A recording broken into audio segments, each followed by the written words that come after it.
Greetings. We're here today. It's Doc Ock at noon and 9. Back here on the job, working hard. So today, the proverb for today is, oh shoot, looks like my page got changed. Where was it at? Oh,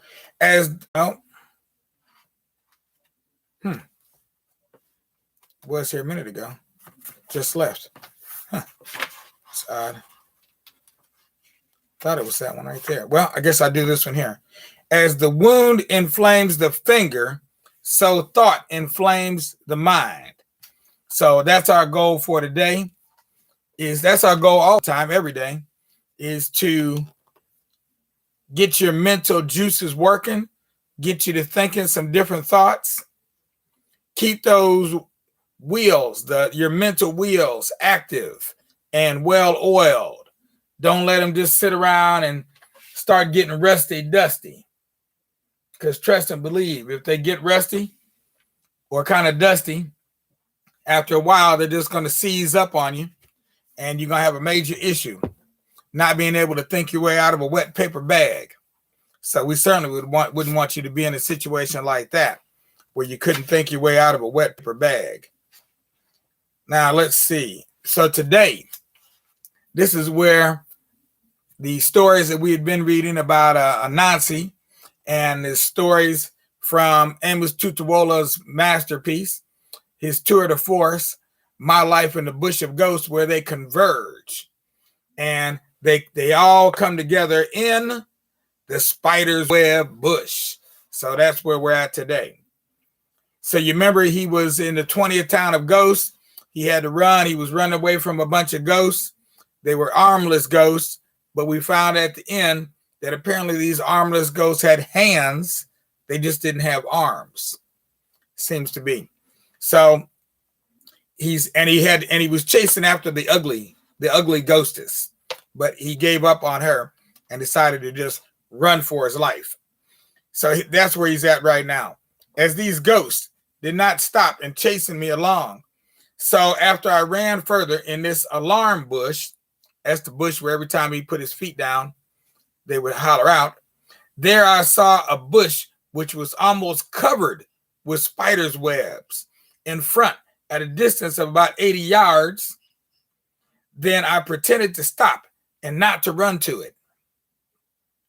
But when these ghosts nearly gripped me, I ran to this spider web bush unnoticed.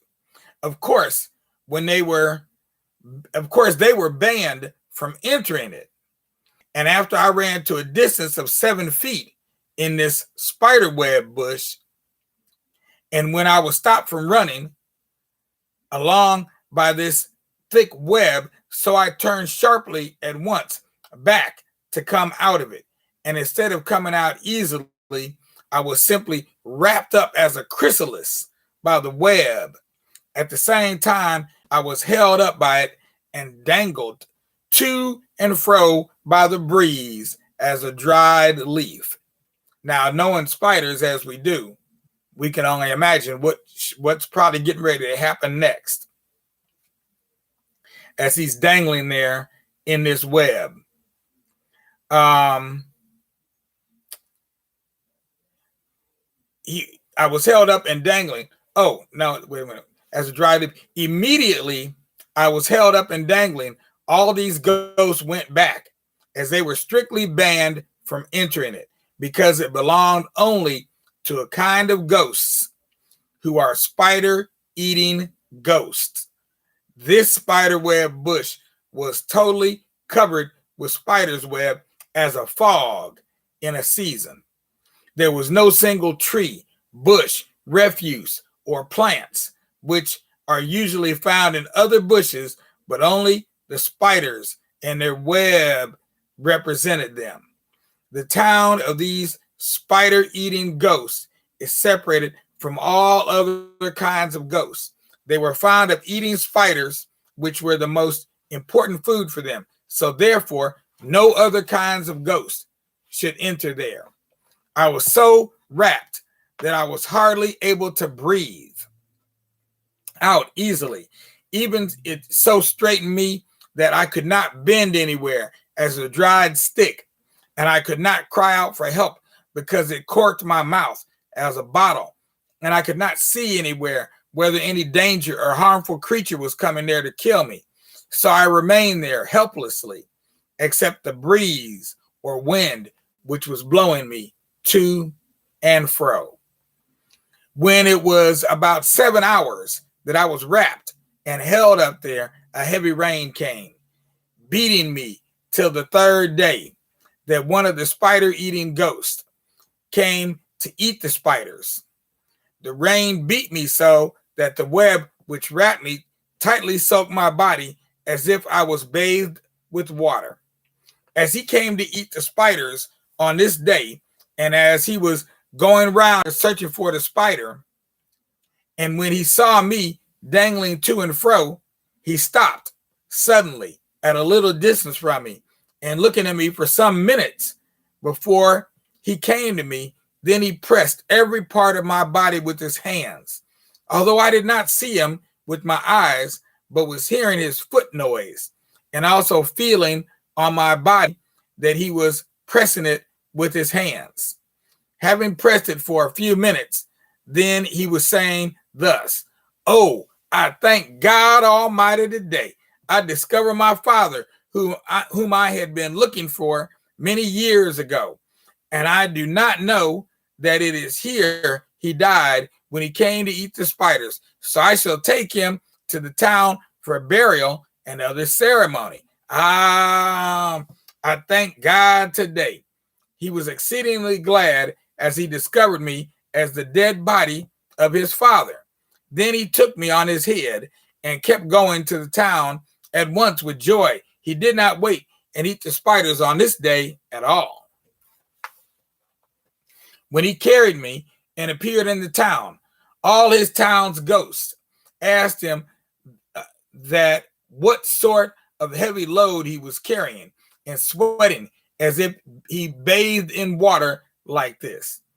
So he replied that it was the dead body of his father who died in the spiderweb bush when he went there to eat the spiders. But when his town's ghosts and ghostesses heard so, they were shouting with joy and following him to his house. Having reached his house, and when his family saw me, how I swelled up as a pregnant woman who would deliver either today or tomorrow, they thought that it was true I was the dead body of their father. So they performed the ceremony, which is to be performed for deads at once. After that, all the ghosts of this town were dancing the native dance of the spider-eating ghost round me, because all the rest of the ghosts of this town also thought I am his father. And again, this father could eat spiders more than the rest. Then they told a ghost who is a carpenter among them to make a solid coffin. Within an hour, he brought it. But when I heard about the coffin, it was at that time I believed they wanted to bury me alive. Then I was trying my best to tell them that I am not his dead father, but I was unable to talk at all as the web corked my mouth hard, and I was unable to shake my body to show them that I am still alive. It was in vain. So after the carpenter brought the coffin, then they put me inside it and also put more spiders inside it before they sealed it at once. They said that I would be eating the spiders which they put inside this coffin along the heavens road, because they thought that if somebody died, he would be eating along the heavens road before he would reach heaven. After that, they dug a deep hole as a grave in the backyard and buried me there as a dead man. As I was inside this grave in the coffin, I was thinking within myself that, can I be saved from this grave, or is there anybody to save me out of this? Then I said, I shall put hope on God that he shall save me out of the coffin and out of the grave. But luckily, at last, my thoughts became the truth. So when it was 1 o'clock in the midnight, a resurrectionist who was present when they buried me there came and dug out the coffin. Then he broke it and took me out of it. He put me on his head and kept going to another far bush again. His aim was to eat the spiders which were on the web that wrapped me, and also to eat me. As he stole me from the grave and went hastily along in the bush that night, he was meeting several ghosts of his kind in the bush. And whenever they met him and asked what he carried like this, he would answer that it is the dead body of his father who died yesterday. He would tell them further that he is going to bury him very far into the bush so that he might not be smelling to anybody in the town when decayed. He would not tell them the truth that he stole me from the grave and he's going to eat me. Whenever he was explaining to them like this, they would be sorry for him, and then he kept going on his way.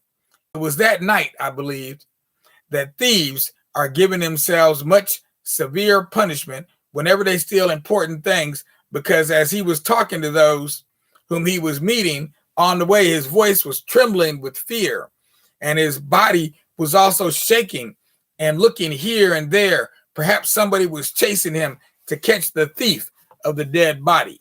He was unable to wait and attend to them satisfactorily before he would leave them unnoticed and keep going. As he was going hastily zigzag in the bush, it was so he was dashing at both trees and hills and always mistakenly falling into the deep holes. And several times he would jump on thorns unnoticed, but he would not be able to wait and take care of himself, as he was thinking that they were chasing him from the town to catch as a thief. Having gone very far into the bush, he reached a place which was cleared some time ago by an unknown creature. Then he put me down, and without hesitation, he gathered some dried sticks and prepared a fire in which he would roast me and eat me as meat. But immediately he put me inside this fire, the spider web which wrapped me could not catch fire, as it was very wet from the rains which were beating me repeatedly in the spider web bush.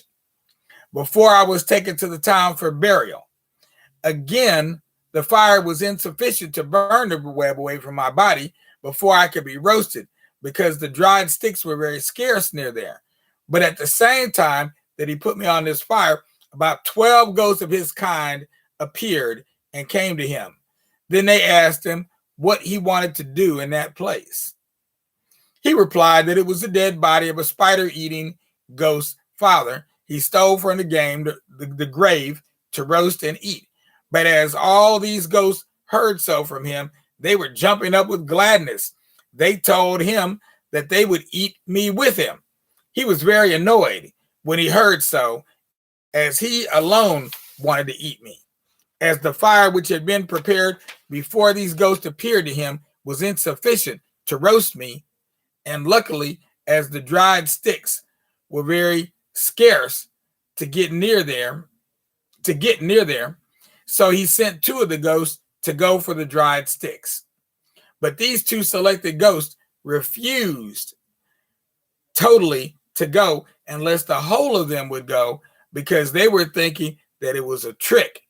So the rest would eat me before they would come back when fetching the dried sticks.